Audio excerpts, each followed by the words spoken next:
Сәлем достар. Құлақ ауруына құлықсыз қарамаңыз. Мені жоғалтылмас үшін лайк басып каналыма тіркеліп, жаңа видеоларымды көру үшін қоңырауша белгісін басып қойыңыз. Алдағы уақытта денсаулыққа пайдалы кеңестермен көбірек бөлісетін боламын. Құлақ ауруына суық сеп болатындықтан ол күз, қыс айларында асқынады.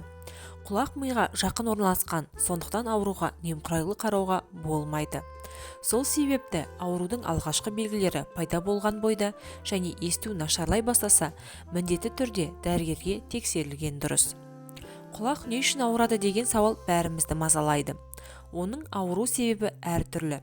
Алайда тұмау болған жағдайға толық емделіп айыққан жөн. Себебі тұмау кезінде мұрын бітеліп, су ағып, дене қызуы көтеріледі де, есту қабілеті нашарлайды. Ал бұл құлақ ауруы қабынуының белгісі болып табылады.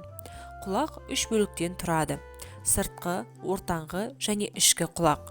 Ортаңғы құлақты мұрын жұтқыншақтың артқы бөлігімен байланыстырып тұратын евстахиев түтігі болады. Яғни мұрын мен құлақтың арасын байланыстырып тұратын тесік. Адамға суық тигенде, тұмауратқанда, тамағы ауырғанда, не аллергия ұстағанда евстахиев түтігі бітеліп қалуы мүмкін. Осының салдарынан ортаңғы құлақта сұйықтық жиналуы ықтимал. Құлақтың бұлай қабынуын отит құлақ ауруы дейді. Бұл ең жиі кездесетін ауру түрі. Ол көбіне жіті сырқаттардың асқынуында пайда болады. Құлақ ауруы мына себептерден де асқынады. Мұрын мен мұрын жұтқыншақ аурулары кезінде. Мұрынмен тыныс алу қиындағанда ортаңғы құлақтан бөлінділер қалыпты түрде шықпайды. Соның салдарынан инфекциялық қабыну жағдай туындайды. Келесі тоңазу. Одан кейін тұрмыстық химиялық заттар арқылы дабыл жарғағын зақымдамау және инфекция емгізіп алмау үшін құлақты абайлап тазалау керек. Отит ауруының негізгі белгілері. Бірінші, есту қабілеті төмендейді. Бұл дабыл жарғағы артындағы сұйықтықтың дыбыстың таралуына кедергі келтіруінен болады. Екінші, жатқан кезде құлақтың ауырсынуы күшейеді. Бұл дабыл жарғағының қабынуы, суық тию не аллергия, тамақ ауруы, балалардың тістің шығуы салдарынан евстахиев түтігі бітеледі. Сонымен қатар бір мезгілде әлсіздік, тәбеттің төмендеуі және де дене қызу жоғарылауы да мүмкін.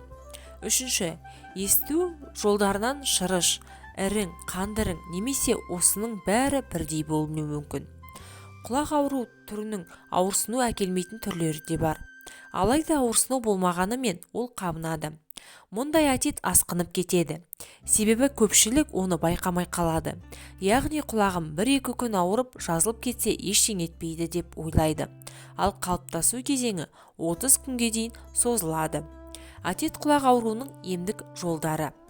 Бірінші, аурудың бастапқы кезеңінде, яғни құлақтан ірің аққанға дейін қыздыру, құрғақ жылу спиртті тамшылар, компресс әдістері қолданылады. Алайда оларды абайлап қолдану керек. Ескертетін бір жайт, ірің аққан жағдайда спиртті тамшыларды құлаққа тамызуға және жылы басуға болмайды. Екінші, есту жолынан ірің ағып тазартылған соң емдік тамшылар қолданылады. Ең бірінші, мұрынға тамыр тарылтатын тамшылар тамызылады. Содан кейін науқас кісіні ауырған құлаққа қарама-қарсы бүйірге жатқызады да құлаққа дәрілік ерітіндінің бірнеше тамшысын тамызады. Содан соң сұйықтықтың тамаққа жеткенін сезгенше саусақпен құлақ төмпешігін бірнеше рет басады. Алайда дәрігер тағайындамаған суық тиюге қарсы немесе антигистаминдік дәрілерді қолданбаңыз. Ол ауруға көмектеспейді. Қазақша каналдың дамуына үлес қосып, лайк басып, комментарий жазып, видеоның соңына дейін қарап, жақындарыңызбен бөлісе отырыңыздар. Назарларыңызға үлкен рахмет.